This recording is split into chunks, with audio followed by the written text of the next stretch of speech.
بسم اللہ الرحمن الرحیم۔ ناظرین کرام، ایک بھائی نے سوال پوچھا ہے نماز کے ایک مسئلے کے بارے میں۔ کہتے ہیں کہ میں جماعت کی نماز پڑھنے کے لیے مسجد میں جاتا ہوں، لیکن اکثر لوگ کہتے ہیں کہ کام کے وقت نماز پڑھنا ضروری نہیں، اس لیے اس سے مالک کو نقصان ہوتا ہے۔ شرعاً اس کے بارے میں کیا حکم ہے؟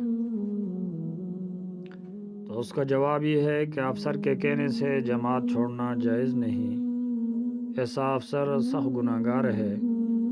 جہاں جماعت کے ساتھ نماز ادا کرنے کی اجازت نہ ہو، اس ملازمت کو چھوڑنا واجب ہے۔ یعنی مسئلہ یہ ہے کہ جہاں پر آپ کو جماعت کے ساتھ